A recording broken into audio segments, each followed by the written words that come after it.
இன்றைக்கு தேசிய தேசிய தலைவர் உரையின்படி நாங்கள் ஒரு இக்கட்டான காலகட்டத்திலும்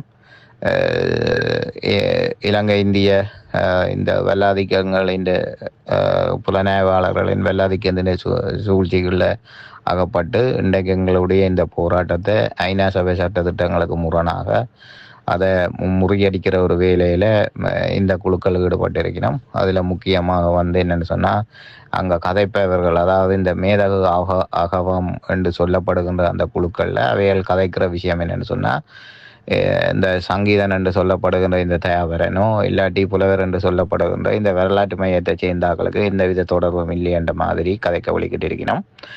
அதே நேரம் இப்போ நாளைக்கு இனி அடுத்த 10 வருடங்களுக்குள்ள ஐநா சபையில் ஒரு சட்ட ரீதியான ஒரு பிரச்சனை வந்தால் இவை டக்கண்டு கையை விரிச்சு போட்டு போயினோம் என்னென்னு சொன்னால் அதுக்கும் எங்களுக்கும் சம்மந்தம் இல்லை, அதை நாங்கள் ஒழுங்குபடுத்தவும் இல்லை. அவியல் எங்களை ஒரு கேள்வி என்று கேட்டினா நாங்கள் ஒழுங்குபடுத்தி கொடுத்தோம் என்ற மாதிரி ஒரு கைவிரிப்பொண்டு செய்வதற்கான அத்தனை சூழ்ச்சிகளையும் வந்து செய்து போட்டு அதில் இருந்து விலகி நின்று சில பல ஆக்களை வச்சு இந்த நடவடிக்கையை வந்து முன்னெடுக்கிறதுக்கு முற்பட்டு இருக்கிறோம் என்றதான் உண்மை. அதுக்கு இப்போ நாங்கள் பார்க்க விளங்கிட்டு என்னண்டா எந்த எந்த எந்த எந்த கட்சியோடு, இந்திய கட்சியோடு, காங்கிரஸ் கட்சியோடு, சோனியா காந்தி, ராகுல் காந்தி, ராஜீவ் காந்தியின் கட்சியோடு கூட்டணி வைத்து தன் வயிறை வளர்த்து கொண்டிருக்கிற இந்த 2009 எங்கள் ரத்தங்கள் காய முன்னம் அவன் போய் திமுக இந்த கொலைகார கும்பலோட சேர்ந்து ராஜபக்சாவை சந்திச்சானோ அவனை கொண்டு வந்து இன்றைக்கு தங்களுடைய இந்த நிகழ்வுக்காக ஒரு ஆதரவை கோரி தமிழகத்தை நோக்கி ஒரு ஆதரவை கோரி நிற்கிறாங்களா இவங்க யாருன்றதை முற்றுமுழுதாக இதன் நோக்கம் என்ன என்பதையும் வந்து முற்றுமுழுதாக வந்து அதை வெளிக்காட்டி நிற்கிது. ஆகவே வந்து என்னென்னு சொன்னால் இதை எங்கட புலம்பெயர்ந்த மக்கள்லாம் இதை நீங்கள் உணர்ந்து கொள்ளுங்கோ. இவங்களோட திட்டமிடல் என்ன, இந்த நிகழ்வை நாங்கள் புறக்கணிப்பது மட்டுமல்லாமல் இவர்களை நோக்கி கேட்க வேண்டிய கேள்வி நிறையவே இருக்குது.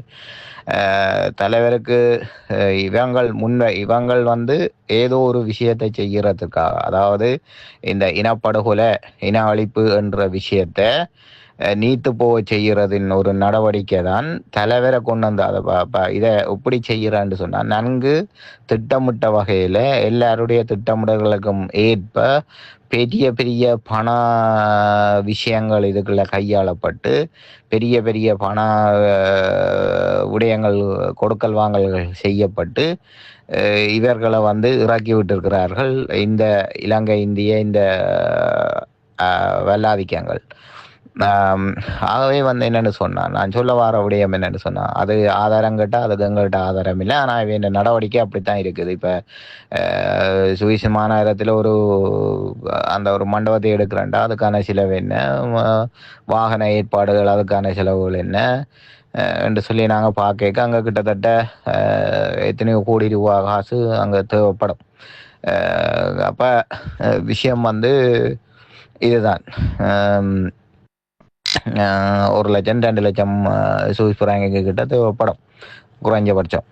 அப்போ அந்த காசு இங்கே இருந்து வருதுன்ற ஒரு கேள்வி இருக்குது. சரி, அதை விடுவோம். இப்போ அதை விட்டு போட்டு நாங்கள் இப்போ அடுத்த பிரச்சனை பார்ப்போம். என்னென்னா இந்த ஐநா சபைன்னு இந்த சட்ட ஆர்டிகல் 42 என்ன, அப்போ இனவழி பண்டிகளான நிறைவு போட்டு அதை இப்போ இவங்க தலைவரை கையில் எடுக்கிறது என்னென்னா இதுக்கு வந்து தலைவரை கையில் எடுத்தால் அங்கட மக்கள் வந்து ஒத்துழைப்பு வழங்குவினோம் என்றதன் அடிப்படையில் அதை வச்சு, அதாவது எங்கட கையால் எங்கட கண்ணை குத்துற ஒரு நடவடிக்கை தான் இந்த வேலை. எங்களையே வச்சு எங்கட முதுகில குத்துறதான் இந்த நடவடிக்கை, இவங்கட நடவடிக்கை. ஸோ ஒரு குறிப்பிட்ட நபர்களின் சுகபோக வாழ்க்கைக்காக புலம்பெயர்ந்த மண்ணில் இருக்கிற அத்தனை எங்கட மக்களையும் எங்கட மண்டையில மிளகாய் அரைச்சு இந்த நிகழ்வில் வந்து முன்னெடுக்கிறதுக்கு இவங்க முயற்சி செய்கிறாங்க. இதை தயவு செய்து எந்த ஒரு புலம்பெயர்ந்த மண்ணில் இருக்கிற மக்களும் இதுக்கு ஒத்துழைப்பு வழங்க வேண்டாம், போகவும் வேண்டாம். பிரித்தானியாவில் இருந்தோ எந்த நாட்டில இருந்தோ எந்த ஒரு மகனும் இதுக்கு ஆதரவு கொடுக்கக்கூடாது. தேசிய தலைவருக்கு விளக்கேற்ற வேணும்னா விளக்கேற்றத்தான் வேணும். ஆனால் இது அல்ல.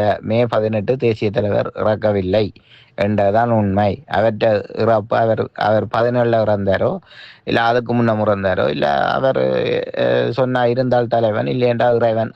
அதன்படி நாங்கள் சரி அவருக்கு ஏதோ ஒரு விளக்க நாங்கள் மாவீரர் நாளில் ஏற்றிட்டு போகலாம். ஆனா இந்த நிகழ்வானது இந்த இந்த தேசிய தலைவருக்கு வீர வணக்க நாள் நிகழ்வு எடுக்கிற இந்த முன்னெடுப்பு மே 18 தான் தலைவர் வீரச்சாவென்ற இந்த முன்னெடுப்பு கமால் குணரட்னா இலங்கை நந்திக்கடல் என்ற புத்தகத்தில் என்னத்தை எழுதினானோ அதைத்தான் இவங்க நிறுவ வாராங்கள். இறுதியில் இனியொரு காலத்தில் நாங்கள் யுஎன்ஓ சர்வதேச சட்டங்களின் அடிப்படையில் இது இனவழிப்புன்ற பேச்சுக்கே இடமில்லாத ஒரு வேலையை செய்கிறது.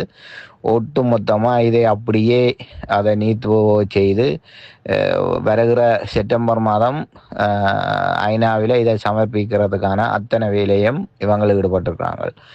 ஆகவே தயவு செய்து இதை இதை இந்த நிகழ்வை நடத்தி 18 தான் தேசிய தலைவர் இறந்தாண்டு 16 வருடங்களுக்கு இதை இதைதான் நிரூபிச்சவை. அதாவது தமிழீழ மக்கள் தான் அதை நிரூபிச்சவை, போராளிகள் தான் அதை உறுதி செய்தவை. ஆகவே யுத்தம் தொடர்ந்து நடந்து கொண்டு தான் இருந்தது. சன்னங்கள் ஓயையில் ஒன்றும் நடக்கையில். ஆகவே அது இனவழிப்பு இல்லை, அது ஒரு போர் கிரைம் என்ற அந்த ஏற்கனவே எந்தெந்த அரசாங்கம் என்ன சொல்லிச்சதோ அதையே நிறைவு விட்டு போகிறதுக்கான அந்த சட்ட ரீதியான ஒரு விஷயத்தை தான் இவங்க சட்ட ரீதியாக இதை ஆவணப்படுத்துவதன் மூலம் சட்ட ரீதியாக இதை செய்ய முற்பட்டிருக்கிறாங்க. தயவு செய்து யாருமே இதுக்கு ஒத்துழைப்பு வழங்க வேண்டாம் என்று மிகவும் தாழ்மையாக கேட்டு